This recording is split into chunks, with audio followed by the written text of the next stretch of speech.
మీ అంటే ఇంగ్లీష్లో లక్ మీ అంటే లక్ కూడా నాకు రావాలి. కాబట్టి లక్ష్మి యొక్క ఆరాధన, ఈ లక్ష్మి అన్ని లక్ష్మిలకు కూడా మహాలక్ష్మి అని, ఆద్యాది మహాలక్ష్మి అని పేరు. ఈ లక్ష్మి మనకి ఏమిస్తుంది అంటే జీవితానికి కావాల్సినటువంటి శక్తిని ఇస్తుంది. లక్ష్మి ఆరాధన చేయడం వల్ల మనకు ఏదో సంపద కలుగుతుంది, ఏదో జరుగుతుంది అని కాదు. మనకు మన లక్ష్యాన్ని, లక్ష్యం అంటే ఒకరికి ఇల్లు కావాలనుంటుంది, ఒకరికి సంతానం కావాలనుంటుంది, ఒకరికి పెళ్లి కావాలనుంటుంది, ఒకరికి విద్య కావాలనుంటుంది, ఒకరికి ఉన్నతమైనటువంటి స్థితి కావాలి అనుంటుంది. ఉన్నతమైనటువంటి స్థితి అంటే ఏదైనా ఉన్నతమైనది. జీవితంలో ఒక స్థితిని మనం ఎన్నుకోవాలి. ఆ ఎన్నుకున్నటువంటి స్థితినే ఉన్నత స్థితిగా భావన చేయాలి. సో చదువు ఉంది, ఫస్ట్ ప్రైమరీ చదువుతారు, తర్వాత హైయర్ ఎడ్యుకేషన్, మళ్ళీ ఇంకా హైయర్ ఎడ్యుకేషన్, ఇంకా ఇంకా ఇంకా పిహెచ్డి అయిపోయింది. తర్వాత ఏం లేదు చదవడం, ఇంకా చదువుదాము అంటే కాదు. మరి ఆ చదువుకున్నటువంటి దానికి సార్థకత రావాలి, అదే లక్ష్యం. మనం ఏదో చదువుకున్నాము, మనం ఏదో చేస్తున్నాము అనేటువంటిది కాకుండా మనకు ఏది సరిపోయేటువంటిది ఉందో ఆ చదువే ఆ అమ్మవారు ఇవ్వాలి, ఆ బుద్ధినే ఇవ్వాలి. ప్రతి ఒక్కరికి ఒక్కొక్క రంగంలో, ఒక్కొక్కరికి సంగీతంలో ఉంటుంది, ఒకరికి విద్య ఆసక్తి ఉంటుంది, ఒకరికి వ్యాపారంలో ఉంటుంది, ఒకరికి టీచింగ్ ప్రొఫెషన్లో ఉంటుంది. ఏదైనా కూడా అందులో ఉన్నతమైనటువంటి స్థితి రావాలి అంటే ఆ లక్ష్మి ఆరాధన చేసుకోవాలి. లక్ష్మి ఆరాధన ఎలా ఉంటుంది అంటే ఒక ఉదాహరణ చిన్నగా చెప్తాను. లక్ష్మి అంటే ఒకసారి అలక్ష్మి అంటే జ్యేష్ఠ లక్ష్మి అంటారు, మహాలక్ష్మి.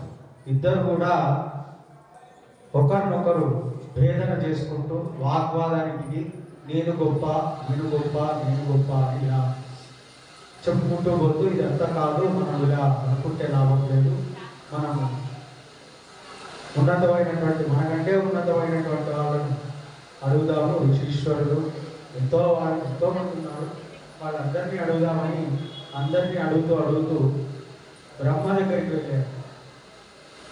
బ్రహ్మ దగ్గరికి వెళ్ళి నేను గొప్పనా అని అడిగితే ఎవరు గొప్ప అన్నా కూడా పెద్ద పంచాయతీ. మహాలక్ష్మిని గొప్ప అన్నం అనుకోండి, ఈ జ్యేష్ఠాలక్ష్మిని ఆవాహిస్తుంది. అలాగే జ్యేష్ఠాలక్ష్మి గొప్ప అనుకుంటే ఆ మహాలక్ష్మి వదులుకుంటుంది.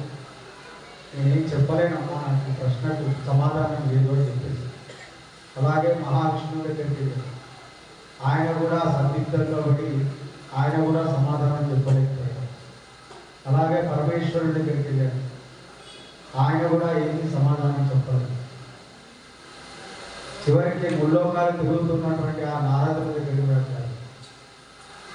నారదుడి వారికి వెళ్ళి అప్పుడు ఆయన అయితే కొంచెం తర్కం చేసి సమాధానం చెప్తారని చెప్పి అందరి సమక్షంలో ఆయన నేను గొప్పనా అని చెప్పి నారదుడు వారిని ప్రశ్నిస్తే అప్పుడు నారదుడు వారు చిన్న పరీక్ష పెట్టారు.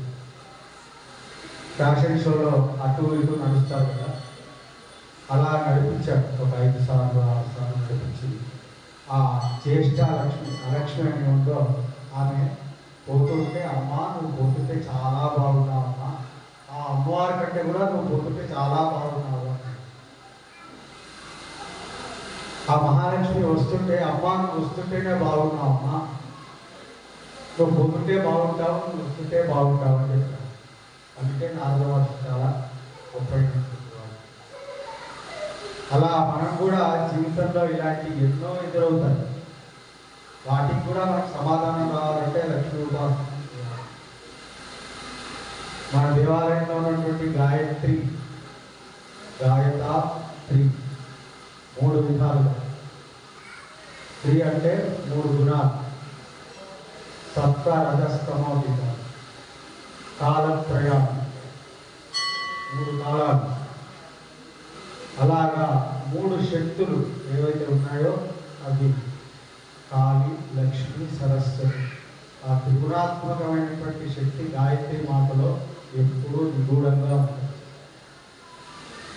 గాయత్రి దేవాలయం మనం మహాలక్ష్మి యాగం చేస్తున్నామంటే ఆ అమ్మవారి అనుగ్రహంతో మనం ఇదంతా కూడా చేయాలి.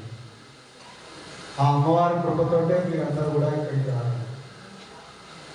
ఆ అమ్మవారి ఎంత గొప్ప మహిమాన్వితురాలు అంటే మనలో